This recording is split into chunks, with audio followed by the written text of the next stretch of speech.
I don't know if thank you everybody for coming. I'm Tim Carney.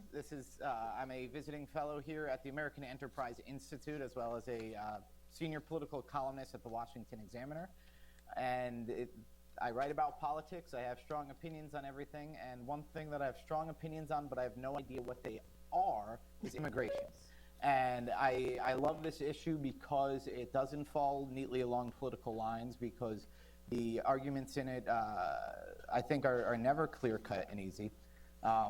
But that's why we organized this debate tonight. So what we're doing tonight is a debate, and some of you have been to our AEI debates. And so the way I'm going to handle questions from you guys, it depends on how much time we have at the end. We might just take general questions from the audience, but I think the way we're going to handle it is that I want you guys to send me questions if you have a smartphone or something like that over Twitter. I'm TP Carney. Just send me a question, and that allows me to sort of screen and see what fits into the idea of the conversation. And that's what I'm hoping we'll have. A conversation, a debate where ideas clash and gears turn. And you guys there were bios at the front desk, but I'm going to tell you about our panelists here. I was very happy to get these two debaters. First, we have Shikha Dalmia. She is, again, the full bio is here, but she is a senior policy analyst at the Reason Foundation, which publishes Reason Magazine, libertarian magazine, and she's been a writer for Reason Magazine, for Forbes, for Bloomberg View, for the Detroit News, award-winning journalist and all that. In fact, she's won, at least once, won an award that I lost. So she's better than me, or at least was in 2009. No more. On the other side, we have Reihan Salam. He's the executive editor of National Review. He was not when I invited him, by the way, so we got an instant upgrade between the time he said yes and the time he got here. And he's written for Slate, and he's written all over. He's also an excellent writer. And we're debating a question tonight, immigration, and I want to start with a very straightforward way of putting it, which is, should we have open borders? And in the affirmative, Shikha. Thank you, Tim. Thank you, AEI, and thank you, Reihan. Thank you also for not shrinking from using the term open borders in this title. That's because, to many people, it's a scary and controversial notion, and I thought this was something that only we hippies at Reason Magazine discussed in our back room. Nations have borders, and sovereign nations have a right to control them. What could be more obvious than that?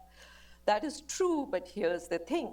Just because nations have sovereignty over their borders doesn't mean that the tightest possible border controls are the only proper exercise of that sovereignty. Nations don't become sovereign by turning themselves into fortresses. If that were the case, North Korea would be the most sovereign nation on the planet. It is entirely appropriate for sovereign nations to freely choose to offer freedom of movement across their borders. Both closed and open policies are consistent with national sovereignty. The question for America is, which of these two postures is more consistent with its own core commitment to individual liberty, free market, and limited government? And I would suggest it is open borders properly understood. Open borders does not mean, at least not to me, that we should welcome any hoodlum or terrorist or contagious person into the country, no questions asked. What it does mean is that immigration policy should be based on the socioeconomic needs of the country's residents, not the arbitrary whims of bureaucrats or grand designs of social planners. This implies that the government has a legitimate role in keeping out foreigners who pose a genuine security or public health threat. But beyond that, they should be allowed in whenever an American is willing to hire them or wants to live with them or for whatsoever reason at all. Government should not be in the business of keeping apart, for example, willing American employers from willing foreign workers. It doesn't matter whether Americans want low-skilled workers to pick fruit in their farms or high-skilled workers to develop software in their computer labs, or for that matter, their foreign mother-in-laws to cook them Indian food, as is the case with my husband.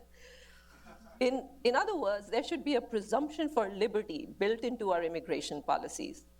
Government should be required to justify why someone can't come into the country or why an American can't sponsor someone to come in, not the other way around.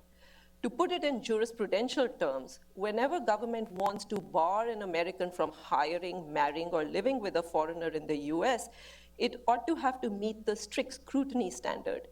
This means it must show that it has a compelling state interest in keeping a foreigner or a class of foreigners out, and that there is no other way of accomplishing that interest but barring them. That is a far cry from how our current immigration system works. The best way to describe it is that it effectively imposes a blanket ban on immigration, which it then arbitrarily relaxes based on predefined bureaucratic categories or some political whim of the moment. Whether it is encouraging family reunification or enhancing ethnic diversity or helping some industry central planners deem important at any given time. The obvious objection to open, actually the more accurate term for what I'm describing would be loose borders, is that we'd be flooded with immigrants beyond our capacity to absorb them, given that literally a quarter of the world's population wishes to move to relatively richer countries. But just as is the case with other resources, markets and prices would regulate immigration flows far more efficiently than the government. Immigrants don't come unless they can sustain themselves here. Immigration ebbs and flows with the economy, increasing during booms when job opportunities are plentiful, and declining, even reversing during a bust when these opportunities dry up, as occurred during the recent recession. All this may sound radical or utopian, but in fact, it is actually quite conservative. It is actually a call to return to the past. For America had open borders till the early 20th century, when thanks to labor union pressure mostly, combined with the anti-Irish know-nothingness, it imposed strict national quotas on immigrants. The genesis of our current 11 million strong unauthorized population can be directly traced to the end of the Barcero or guest worker program with Mexico in 1965, again at the behest of labor unions worried about wage competition by foreign labor. We didn't replace this program with a usable alternative and created no option for these folks to apply for permanent residency. The presence of this population is the biggest hot-button issue of our time. It has poisoned and polarized our political conversation and truncated our humanity. It has arisen because we have deviated from our core commitment to freedom of movement, individual rights, and free markets. It is time we craft an immigration policy based on these commitments, and that, I would suggest, is open borders. Thank you, Shikha. Reihan, should we have open or loose borders? No, I don't think we should. And my starting point is this idea, not universally held, but one that I believe very firmly, which is that America is a national community. And as a national community, that creates certain reciprocal obligations, and that also means that we owe certain things to members of this national community, those who are lawfully residents of this country, that we do not necessarily owe to people who live overseas. So one way to think about this, let me give you a little story. Under Mayor Bloomberg in New York City, where I'm from, there was a really neat little idea, which is let's enforce a federal law on the books.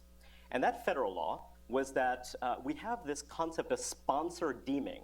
That is, when I sponsor a relative to come to my home and prepare Indian meals for me, I can only sponsor that relative if I have X amount of income. The idea there was to determine whether or not I could provide for this relative if that relative fell on hard times, and that relative wouldn't necessarily depend on, let's say, SSI or some other public assistance program.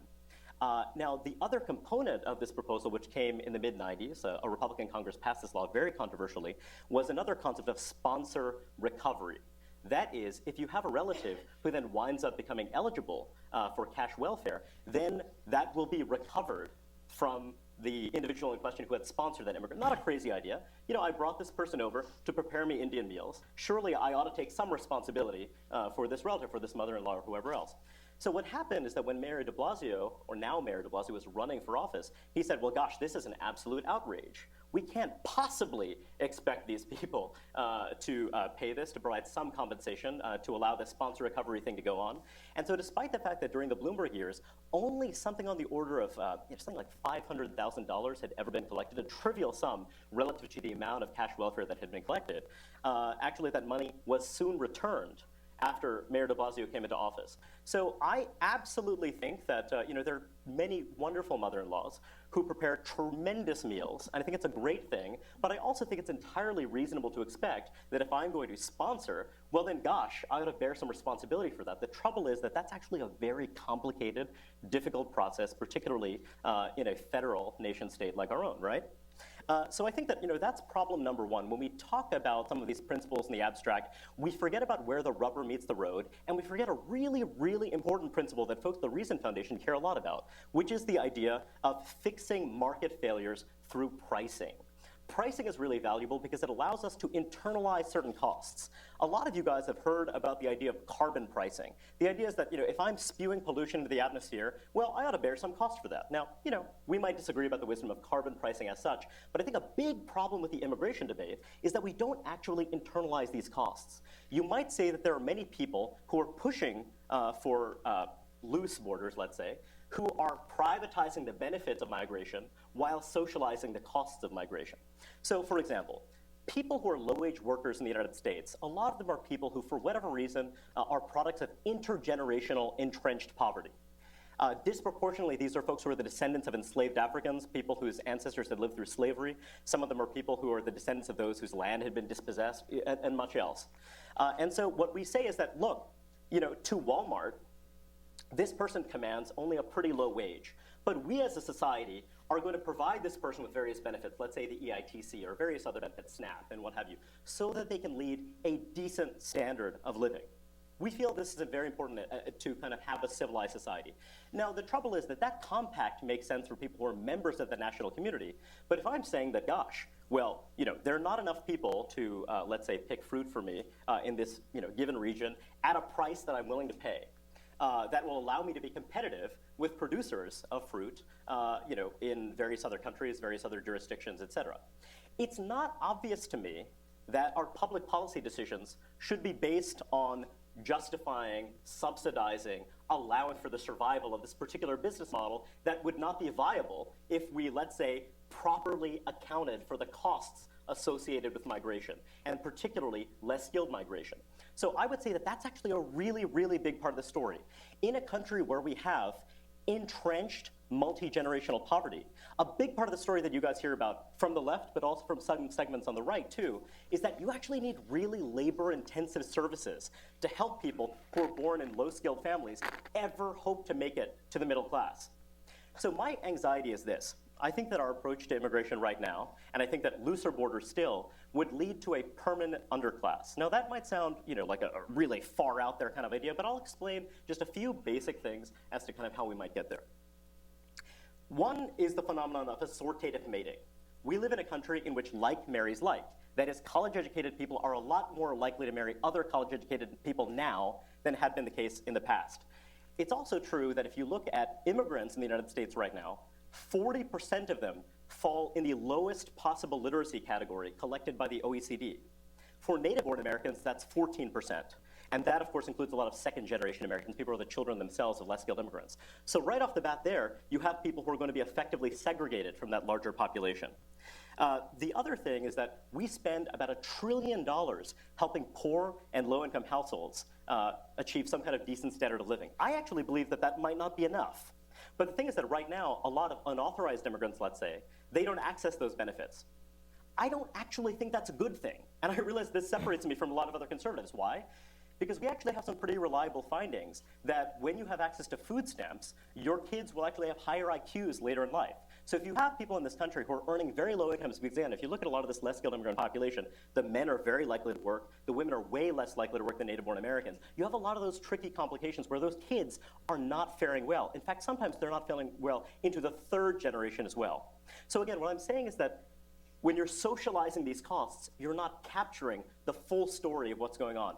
I know you love your mother-in-law. That's tremendous, but you should bear the cost of that. You shouldn't expect other people to do the same. Where to begin? First of all, think about how Reihan is talking about immigrants. He's talking about them as negative externalities, people who impose costs on the economy and don't produce net benefits. That actually happens to be completely not true.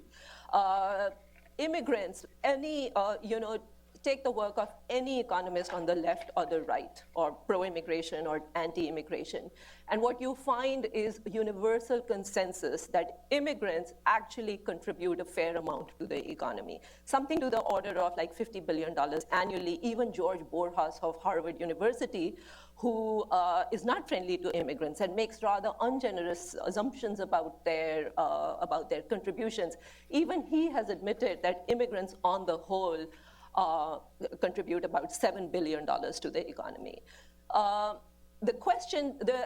nobody disputes that high-skilled immigrants are a net benefit to the economy.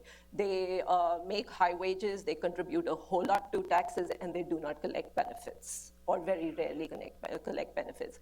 The real issue is about low-skilled immigrants and Reihan has written, and I have to compliment Reihan. I've been going through some of his writings, and he's actually very, very fair when he talks about low-skilled immigrants. Reihan has conceded in his... Shikha, I don't think you've been very fair to me in saying that I'm saying that, but please continue. You will get a rebuttal. Got it, of course.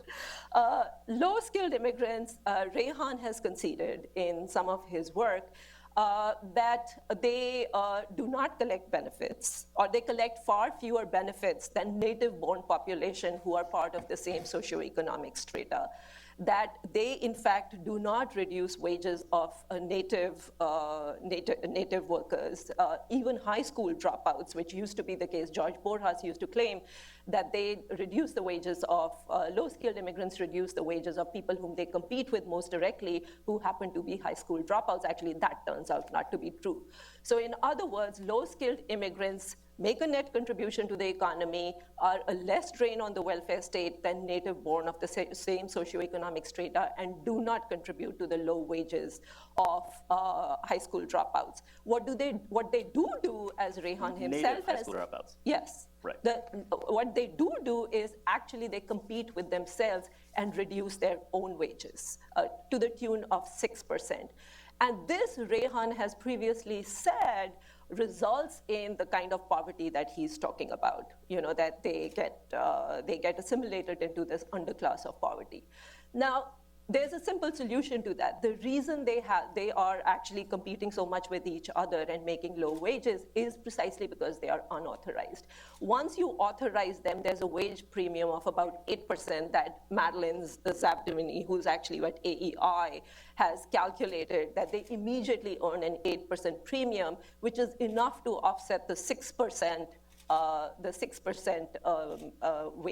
wage loss that they have. Or let me finish. Not accurate, but please.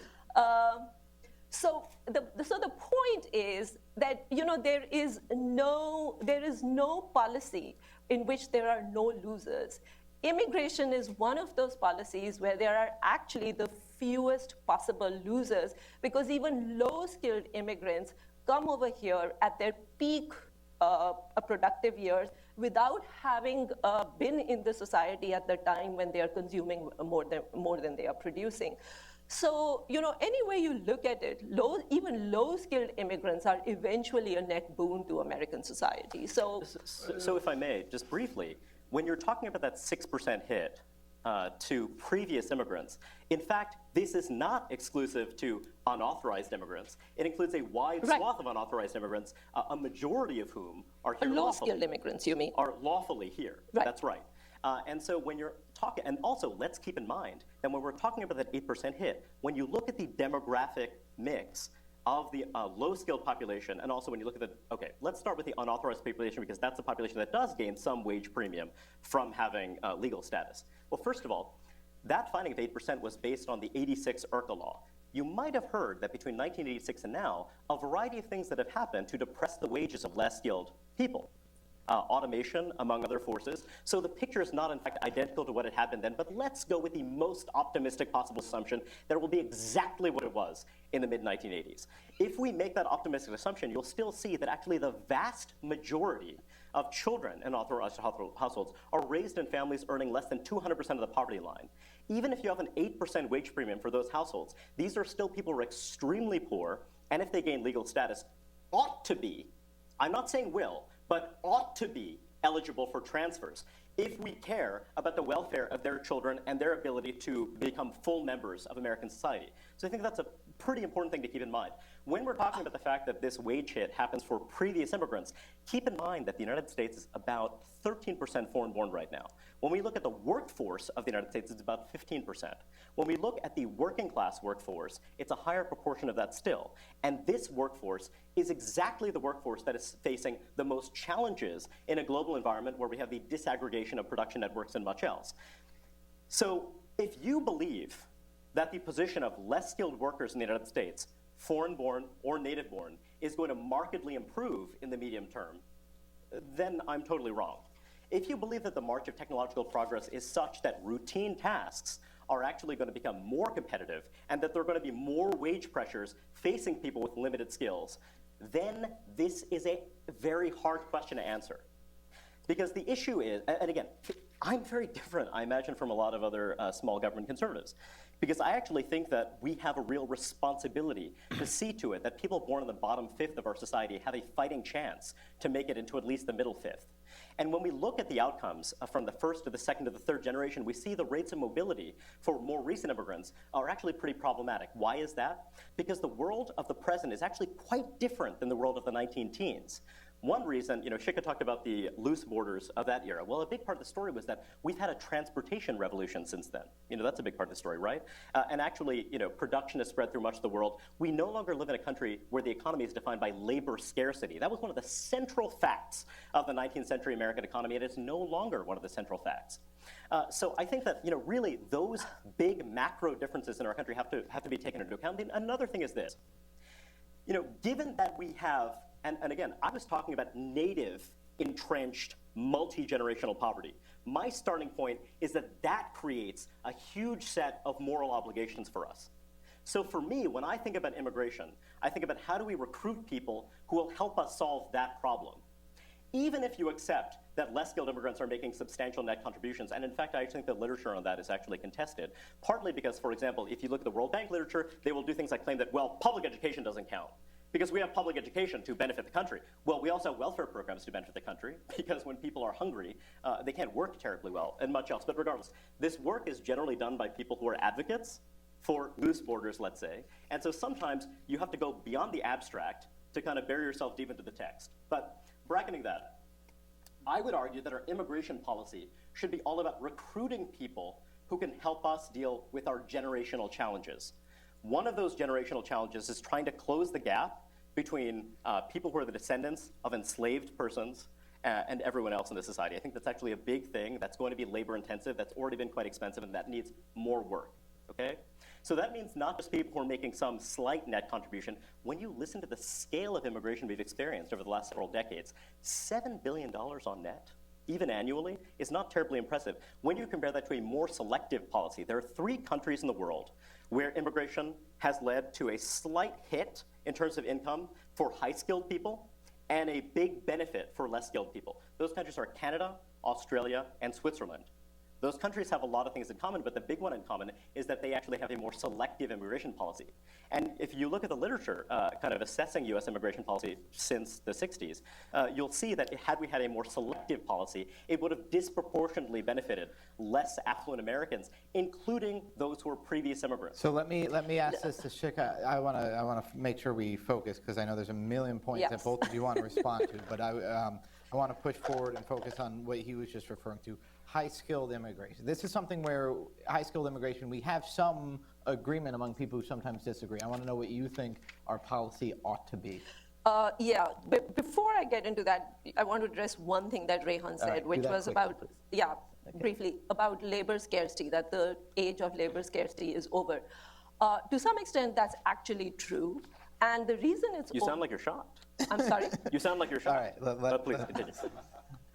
And the reason is, and if that is true, if labor scarcity is truly over, in that case, people will stop coming. I mean, that happens repeatedly. In the last 5 or 6 years, the net immigration from Mexico has been pretty much zero. It's beginning to pick up again as the economy is picking up, but for at least 6 or 7 years, that boom had ended. And if you read Jacob Victor, who is actually a scholar at Manhattan Institute, he points out, and he has done very, very balanced accounts of the assimilation of immigrants.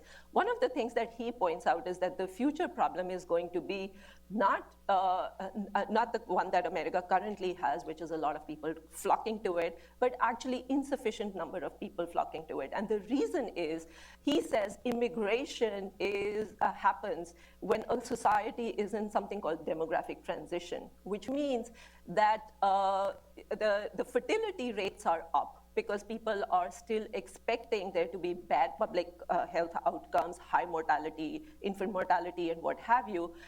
But the countries are developing. And the adjustment of the fertility rates happens after the countries have developed, and there is this brief period when there is a boom in these countries. That boom has pretty much ended everywhere in the world except for sub-Saharan Africa. It's ended in India. It's certainly ended in China, which has a one-child policy. It has ended in Mexico. So the future trends are going to be not enough people coming into this country. So if there is a problem, I don't think you need the government to regulate the borders. The market will regulate it itself.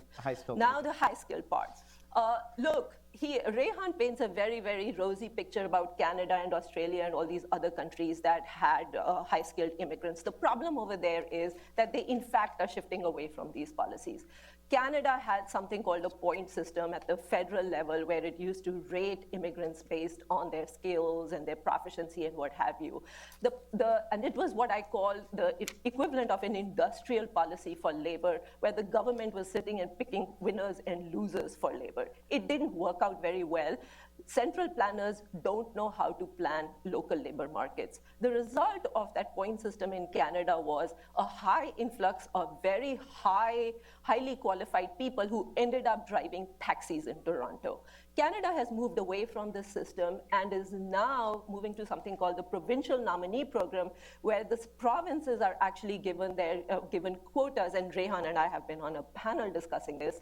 They are given quotas to set their own, to determine which labor needs their particular economies want to face. So skilled immigrants, there is something called the credential fetish, that you get more credentialed people and that's going to be the best thing for the country. That actually doesn't happen to be true. What you need is a diversity of skills. You need people at the lower level where there is scarcity, and you need people at the higher level. At least that's been the case in America. And the best way to do it is to take your cues about which immigrants should come, not from central planners, but from employers. I want you to address that point, Reihan. Why should we trust government rather than the market to pick who comes into the country? So one thing to note is that, in fact, the provincial nominee system represents a pretty small slice of Canada's overall immigration policy, and it's been pretty contentious. But overall, Canada continues to have a skills-biased immigration policy, and I think that you'll find that voters in Canada and Australia support it pretty strongly. So I disagree that there's been a wholesale move in this direction. And actually, there is, right now the anxiety is chiefly around refugee policy, but we're not here to debate Canada, but I think that Shikha hasn't given you the whole story about that. But I think that when you're talking about people who have physics PhDs who are driving taxis in Toronto, I will tell you a very interesting thing about these people, which is that as the economy grows, they are able to adapt successfully, not only because they have these PhDs, but also because they're part of mutual support networks that facilitate upward mobility for them. And this is the subtlety that when you're talking about central planning, that is actually kind of really hard to capture, but it turns out that looking at educational attainment is actually a pretty reliable proxy for this. So when you're looking at racial inequality in the United States, there's this new vogue among social scientists, which I think is roughly right, which is that the reason why we have persistent racial inequalities is not so much because of active racial animus, but rather because of social networks. Social networks tend to be racially bounded, right? So what you see happen is that when you have high-skilled immigrants coming to affluent societies, if you're looking at the Iranians in France or in Sweden, or if you look at other communities like this, and one hesitates to make generalizations, but there's a pretty strong pattern. they tend to have networks that allow them to identify employment opportunities, et cetera, pretty effectively. Now, when you're someone who has a very limited skill level, you often struggle to forge those connections with other people. Remember when I mentioned assortative mating before? That might have sounded like kind of a random thing to bring up, but the thing is that actually assortative mating doesn't just apply to mating. It also applies to friendships and other social relationships. If you have strong language proficiency, if you have a PhD, yet you're a cab driver, the thing is that you'll be able to one day strike up a conversation with the guy in the back of your cab who might be pretty impressed that you turn out to be a cab driver. My father, for example, was a guy with an MBA from Indiana University, and I'll tell you something, it didn't count for very much in New York City in the 1970s because he did not know anyone. So I think that that's kind of a big part of the story, but then once he started to form those networks, then he was able to bring his skills to bear. So when you're talking about that mismatch, actually that mismatch is very much a temporary matter. So in my view, it's no great tragedy to have PhDs driving cabs, because if you pay close attention, they will not be driving cabs forever. And this is what you see when you look at longitudinal work done on Canadian skilled migrants. Whereas when you look at folks, for example, who are drawn from refugee populations, you see very persistent patterns of entrenched poverty. And then you see that intergenerational transmission from one to the next. Why? Because of the struggle to form those social connections that are extremely important in a market-oriented society as opposed to a centrally planned society. So you're absolutely right. This entails some modicum of central planning. That's absolutely right. It's also central planning to say that everyone who's been accused of a heinous crime is necessarily someone we don't want to have in this country. There's going to be some level of arbitrariness with any policy that doesn't allow anyone into the country. But I think that we have identified pretty strong patterns. We've identified them comparatively, as well as in our own experience, that give us reliable information. And I think that you're not going to be able to make perfect decisions. And actually, one suggestion I would have is to not necessarily rely on educational attainment, but there are a variety of other strategies we could pursue as well. For example, we could say that if you're an immigrant who has earned 2x the median household income in the United States for 3 of the last 5 years, you're allowed to come. You're subject to a less stringent quota. That seems like a reasonable expectation. And why would you do something like that? Well, it could be that you're someone with limited skills, but you're able to command an income that would virtually guarantee that you would not be eligible for various transfers. That's one. There are many other strategies that we might pursue, but I think that to say that this is central planning, is to not acknowledge that when you're dealing with complexities of this kind, you have to make some kind of coherent break. One idea that Reihan repeatedly talks about is intergenerational poverty among low-skilled immigrants. There isn't a whole lot basis in empirical fact on it. Oh, if you there's plenty. If you look at Mexican Hispanic earnings, what they show, and educational status, what that shows you is that first generation Mexicans definitely, Hispanics definitely do have very low educational attainment. It's something like 8 years. That's what they come to this country with, 8 years of education.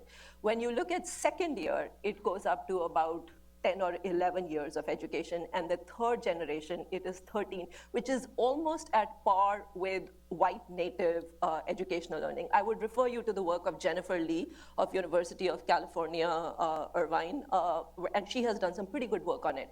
And where third generation Hispanics start stagnating actually is college level education. But even there, it's very interesting. Their college education might stagnate, but their earnings still keep going up. They go up from $25,000 to $45,000 to $65,000 in the third generation. And how do they do it? They do it because in Mexican culture, in Hispanic culture, generally entrepreneurship is valued more than education. So when Reihan talks about networks and social networks, it's not only educational networks that matter. There are also business networks that matter, and that's what they have. It shows completely in Hispanic and Mexican rate of starting businesses. They start businesses at 3 times the rate of the native population. So all in all, this idea that there's going to be this entrenched poverty of the underclass, which is just a sophisticated way of saying that we are importing poverty by letting low-skilled workers in, actually doesn't have a whole lot of basis in fact. I recommend that everyone read a book called Generations of Exclusion, which talks about the persistence of intense poverty, particularly when you're dealing with immigrants arriving in areas where you actually have, let's say, a large Hispanophone population initially, which makes it difficult to achieve some level of integration. And also, as you increase the amount of migration, it's more likely that you have something called ethnic replenishment. So when you look at what happened in the 1920s with the immigration restriction of that era, what you saw is that you stopped having continual immigration, and so you saw higher rates of intermarriage, and you saw actually a dispersion of the kind of networks that we're discussing that were one strategy for upward mobility. When Shikha is talking about business ownership, it's important to maintain a distinction between self-employment and entrepreneurial businesses. And that actually has a pretty big impact when you're talking about income. And when she's talking about how the gap is closing, I dispute that. I think that when you're looking kind of by the third generation. But another thing to keep in mind is that when you're looking at first generation Mexican Americans, about 18% of the children they raise grow up in intact families. By the time you get to the third generation, it's about 36%. So what you're seeing is that there is an assimilation to American norms. Unfortunately, it's assimilation to the norms that are prevalent among people with limited skills and education much of the time. Well, okay, thank you. What I'm going to do, we've spent. Do you dispute that? We spent Yes, 35 minutes talking You should look at a Brookings study. talking about economics. Tell me about Brookings studies. No, we're going to transition now. But please, I'm curious. So, a beautiful segue, and we're going to talk about assimilation. You said the word assimilation, ding, ding, ding. So we're moving on to. But I do. You're claiming that actually the yes, families. Look, Heather McDonald had popularized. Heather McDonald Brookings study called. No. So there was this notion that had been popularized about 5 or 6 years ago that Hispanics are assimilating into the underclass because there are lots of out-of-wedlock births, and they're not growing up in two-parent families. Actually, that turns out not to be true. 77% of Hispanic women are married by the age of 30. Well, so you are actually working into my question, and I'm just going to focus a little bit. No, hold on, Reihan. We're talking about generational cohorts, right? Yeah. What I want to talk about now is cultural assimilation, because that's what we're talking about here. Is there a and you can sneak whatever you want to say into your answer to this question. Is there a problem where with opener borders, with looser borders, we have too many immigrants to assimilate, and we end up with a fractured society? Am I going first?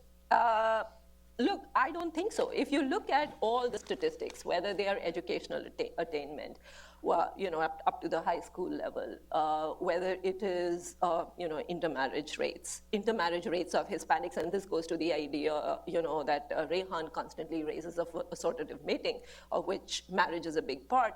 Intermarriage rates of Hispanics and Asians are the highest in the country. 1 in 3 Hispanics or 1 in 4 Hispanics will marry outside the Hispanic. So if you look at income, if you look at any of these metrics, it turns out there isn't actually this problem of entrenched underclass poverty. Reihan talked about ethnic replenishment. That's actually what confuses the data over here. If you look at Mexican data and you just take a cross section and average, you seem to think there's a problem, and that's because there has been this constant stream of first generation Mexicans who've been coming in, and they come with pretty low educational attainment, and they constantly skew the data. Once you take them out of the equation and look at the second and the third generation Hispanic population, actually the data looks pretty much like those of previous generations of German, Irish, and every other immigrant. I cannot recommend to you more but the work of Jacob Victor, who has written really, really very powerfully and in a very, very balanced fashion about this. I have a whole long quote of his that I can read to you if you like. Shikha, what I want to know is this problem just of to be clear, assimilation is not a problem. You are claiming that the rate of non-marital childbearing among third-generation people of Mexican origin is actually much lower than that for non-Hispanic whites. I'm not sure it's lower, but it's not a whole. It's not a whole lot. I do not different. think that's correct, and I think that if you're talking about it for Hispanics overall, again, you're conflating the fact that much of that population is first generation. So I think that if you're doing a cohort analysis, you will not find that for third generation Americans that will. And what is one of the reasons? One of the reasons that when you look at the rate of adolescent childbearing for second generation Mexican Americans, it's actually substantially higher than that for the country as a whole, and it's actually higher than that for native born African Americans. When you look at the rate of incarceration for Mexican American male, for example, this is a tragedy. These are Americans. These are not immigrants. These are people who are part of our national community. we do not have the resources, we do not have the services to serve this population adequately. And it happens that those rates of incarceration are just as high as they are for African-American males. Hispanic incarceration, are you claiming? For second-generation Mexican-American males. So what I'm trying to do is be precise and trying to be precise about cohorts. And if you're claiming that there's a dramatically lower rate of non-married childbearing among Mexican-Americans of third generation, I just think that's incorrect. But regardless, when we're talking about assimilation more broadly, Shikha did mention correctly that there is substantial outmarriage among Mexican-Americans. There's also what we call ethnic attrition. But here's the thing. The people who outmarry are those who are the most skilled. And so when you look at the phenomenon of ethnic attrition, what that basically means is that by the time you get to the third or fourth generation, there are a lot of people who cease to identify as Hispanic. Now, we could think that's a good thing or a bad thing, but that happens to be part of the data. Now, what we find is that, again, because of assortative mating, the people who are likely to do that are people of skill levels that are comparable to those of the general native-born population. So again, this, if anything, is a reason to have a skilled biased policy. Because you're not talking about people with the lowest skill levels who are intermarrying, because then they're not able to form those social ties. So if anything, Shikha's reference to intermarriage rates actually reinforces my point. And I think that, look, here's my fundamental belief. I believe that we are going to legalize the large unauthorized immigrant population we have in the United States right now. And actually, I believe that at this point, we probably should offer some kind of legal status to this population. But what I'm arguing is that this is a large-scale challenge. What I'm arguing is that because of immobility from the bottom, this is not a population where we want to subject them to intensified competition. And when we look to those ethnic replenishment dynamics, I think that's something that we ought to be concerned about. And by the way, when we talk about labor scarcity and the kind of economic response to labor scarcity, one issue is the so-called place premium. Fundamentally, if you're doing a kind of less skilled, service-oriented job in Peru, you're going to make some multiple, some estimates I've seen as high as 7x what you'd be making in Peru for doing the exact same job in the United States. That's going to be a very attractive magnet, whether or not the state of the US economy is particularly strong. It is true that people are responsive to economic conditions, but it's not as though immigration falls off completely. And it's also true that Mexico, thank goodness, has made a transition to become a middle-income country. And I would argue that that should be our first and foremost consideration. Because the truth is that even if we double or triple migration labors, you're still going to have really intense poverty around much of the world. And it's actually economic development, urbanization, that is ultimately going to make a difference in those terms. Well, you mentioned those in the country illegally. So can you just tell me what you would do? You're the president, and now the president obviously gets to do whatever they want on immigration. That's the new rule. So what do you do with the, 11 million in the country unauthorized? Well, Peter Scarry has written an excellent essay for National Affairs that I think offers a reasonable compromise, which is to offer some form of legal status for much of this population. I would also recommend something else, which is that we end birthright citizenship. One of the really problematic aspects of our current policy is that it is very hard to remove people from the United States when they have citizen children. And I think it's actually perfectly reasonable to say that you don't want to tear families apart. There's a very straightforward way of addressing that, which is to say that citizenship, as in most of the market democracies, as we've seen reforms in New Zealand, the UK, Australia, a variety of other countries, we should say that citizenship will be passed on to a child born in the United States if at least one of his parents or her parents is a lawful permanent resident or a US citizen. I think that would be one thing that would help mitigate the possibility of another amnesty much like this one in the future. But I do think that legal status without a path to citizenship would be the best way forward. As I think that the concern that a lot of people have is rooted in the idea of reciprocity and fairness.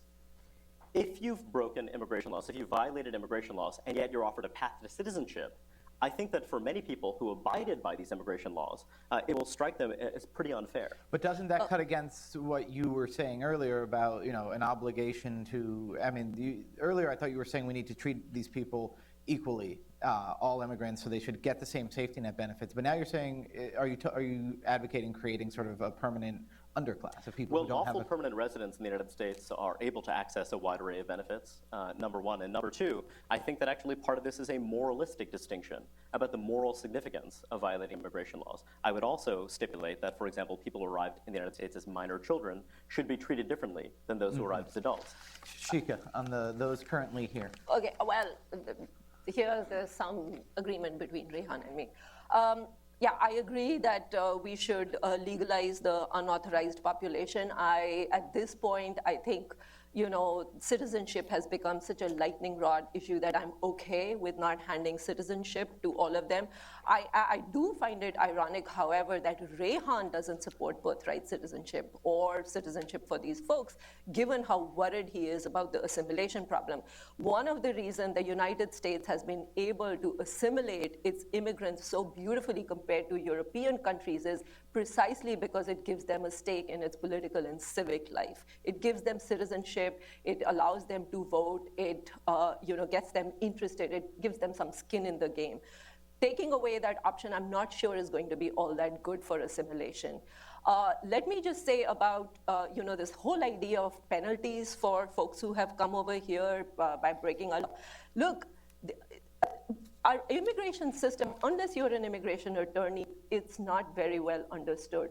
The reason, as I said in my opening remarks, you have this population of unauthorized immigrants is because there have been no legal channels for them to come to the United States. The visa programs that are offered to them, the H-2A and the H-2B visa, are horrendously difficult to use.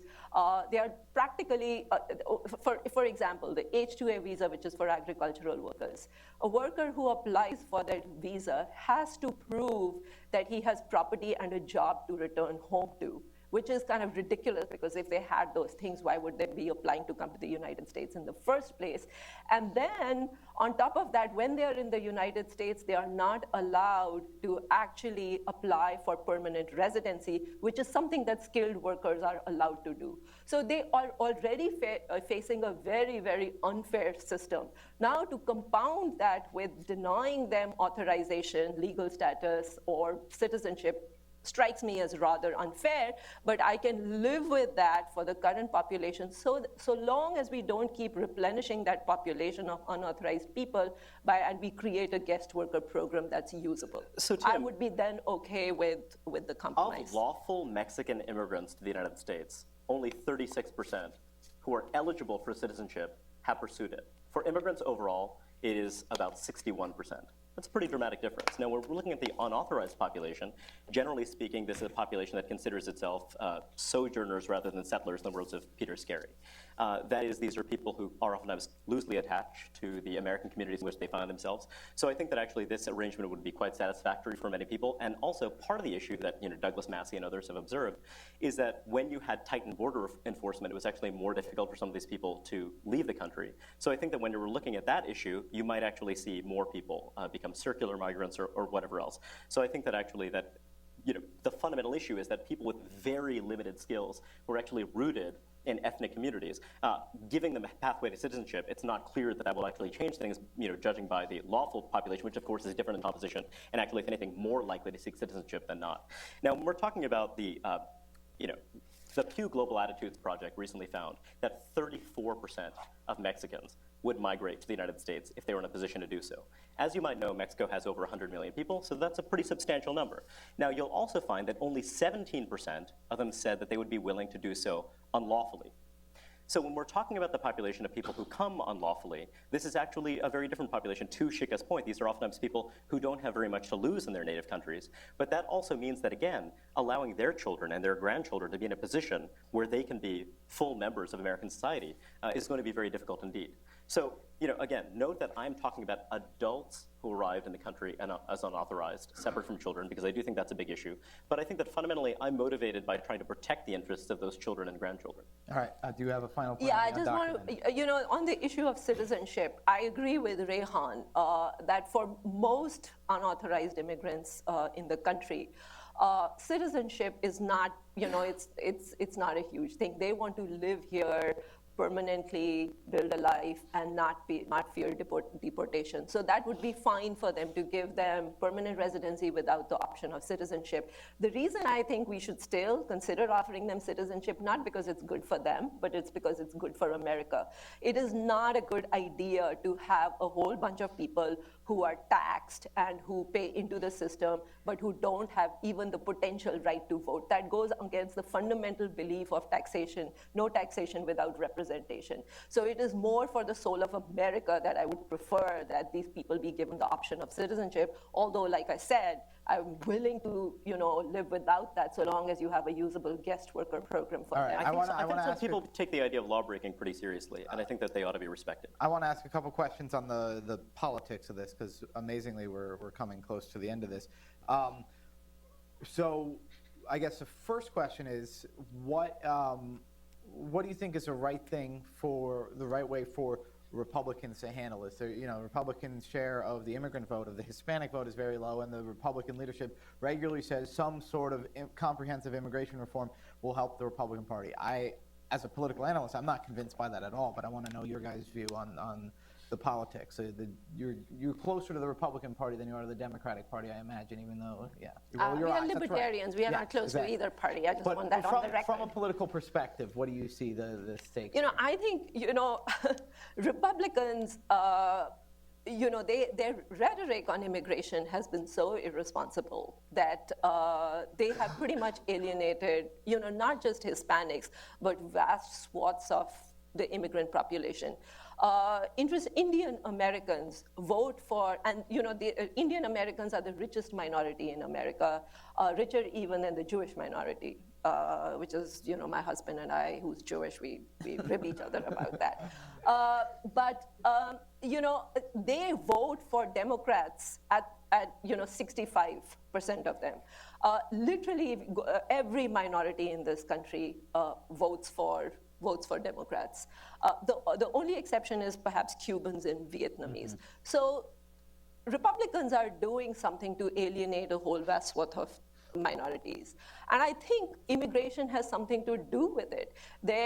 Republicans are seen as an intolerant party, and when they start talking about people self-deporting, it plays into that stereotype of Republicans.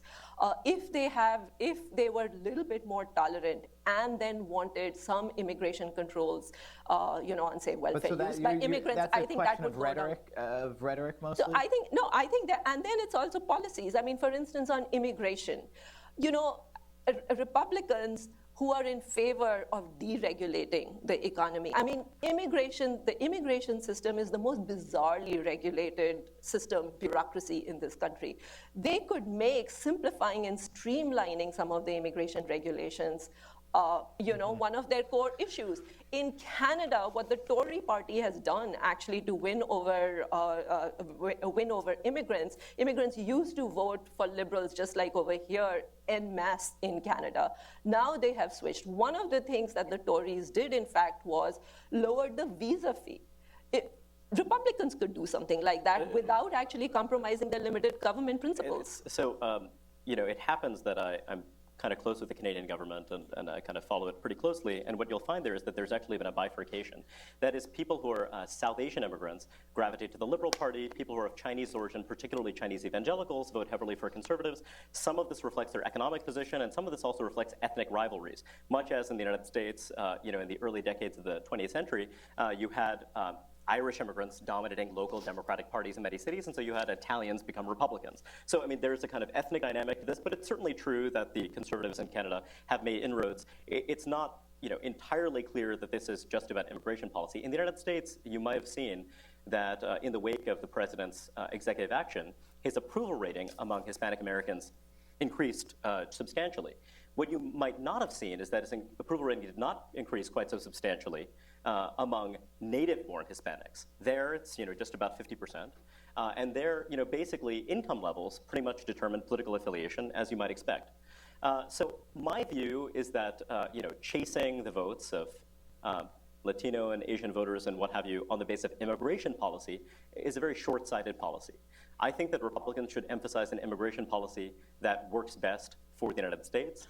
And I think that they ought to do a better job of talking about middle-income and working-class Americans, including middle-income and working-class foreign-born Americans, and the policies that work best for them. I do not think that you're necessarily going to win over every single person, certainly not the people for whom open borders is their first issue, but I think you're going to win over a lot of people who really care about upward mobility and related policies. You've got to talk about immigration in that context. One reason that immigrants tend to be Democrats, it's often argued, is that they're just more liberal. They want bigger government. I mean, and you are a libertarian. Are there lots of libertarians coming over the Rio Grande and calling for, gold standard or? I'm not meaning to pin the gold standard on you. Limited government and markets are a tough sell to any group. And Hispanics are no exception. I mean, if you poll Americans, Native Americans at any given time, you will find that they overwhelmingly support price controls. They overwhelmingly support protectionism, clamping down on free trade. So this is, so limited government is in tension with a whole, swath of population any given time. Hispanics are no different. Their politics are extremely pragmatic. The party that offers them a value proposition based on its own principles is the one that they will go for. So liberals will offer them welfare and they will gladly accept it. Republicans, what they need to do is use limited government to offer them a value proposition. For instance, if you, one of the things that's important for Hispanics is actually, the ability, religious freedom. For Sikhs who came to this country during a persecutory chapter in India, they value religious freedom.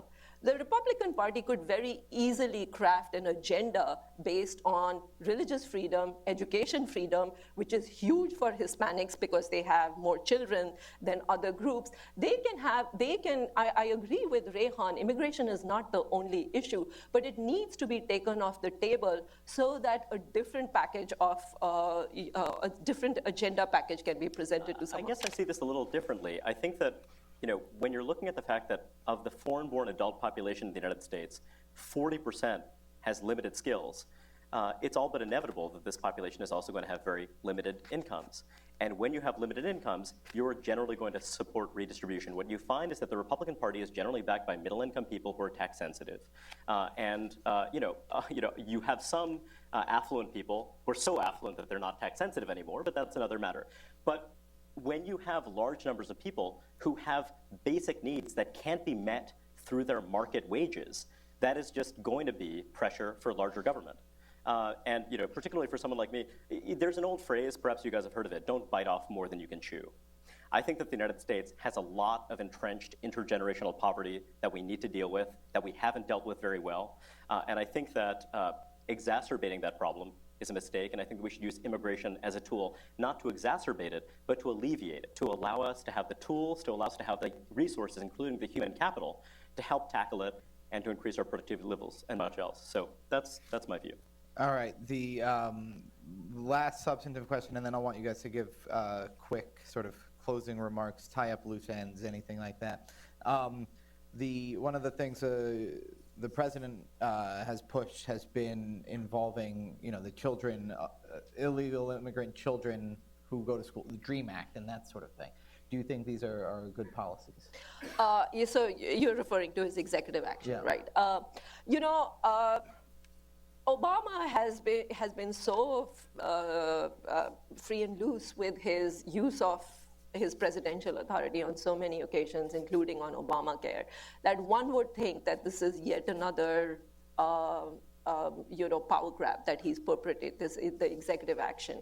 Actually, it turns out he's not to blame in any of this. Congress, when it passed the Immigration and Nationalization Act of 1986, actually pretty much ceded him very vast authority to write immigration policy as he sees fit. And so he has used this immigration policy, I don't think irresponsibly, to solve a problem that our pretty gridlocked Congress has simply been unable to pass. Some of what he has proposed over here is essentially 2 years of deferral for deportation and work authorization for 5 million people who have either close ties in the United States or have been living over here for 5 years.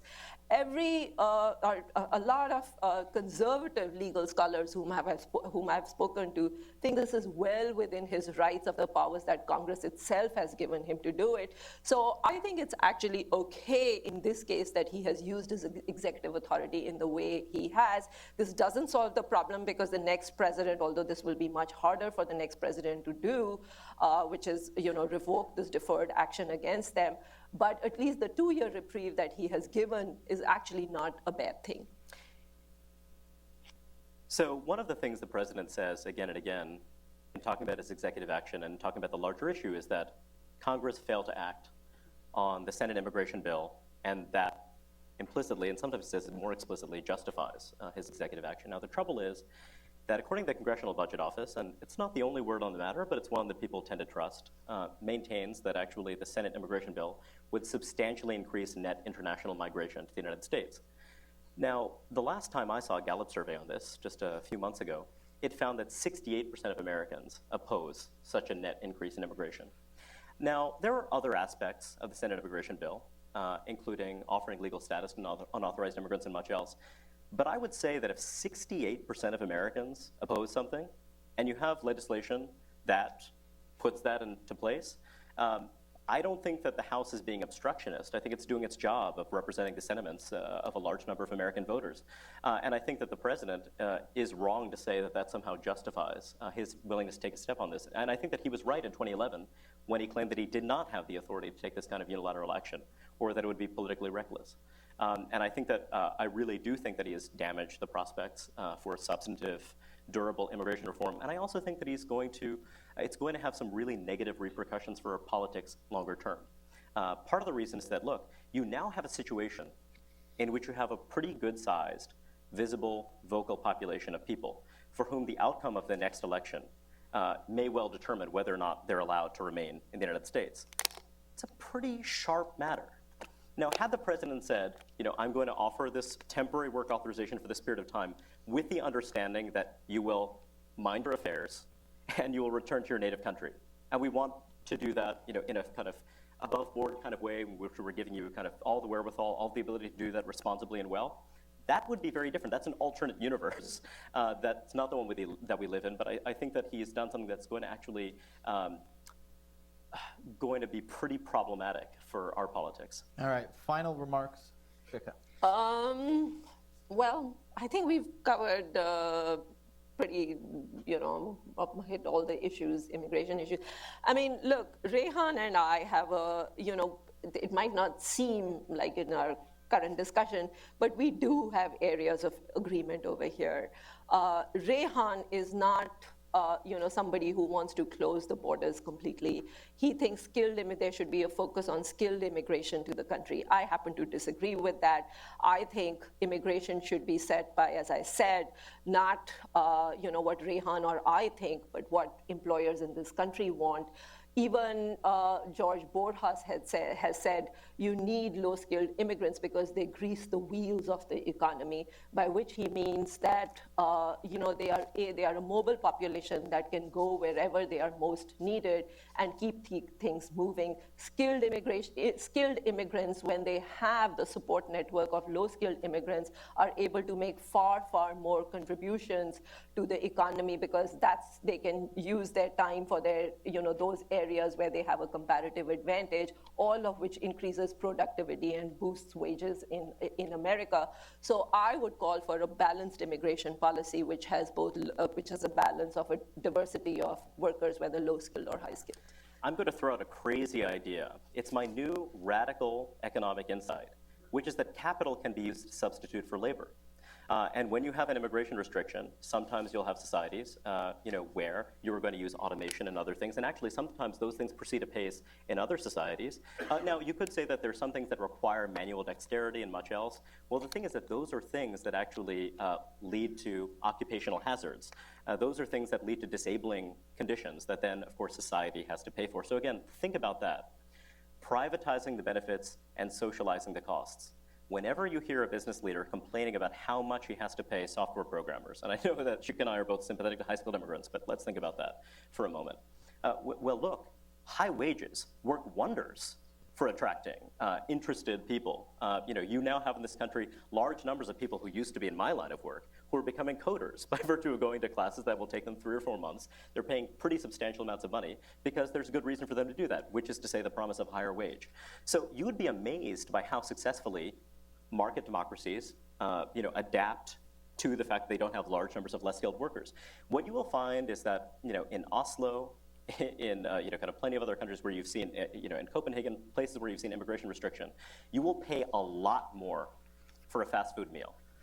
You will also find that some of the problems associated, some of the lack of resources for dealing with people who kind of suffer from entrenched poverty, you don't have quite that big a problem there as well. So what I'm talking about is trade-offs. And I think that the trade-off should be moved in a direction that is looking to the interests of previous immigrants and other people whose interests I think are undermined by large-scale, less skilled immigration. Thank you all, and let's thank Shikha and Reihan.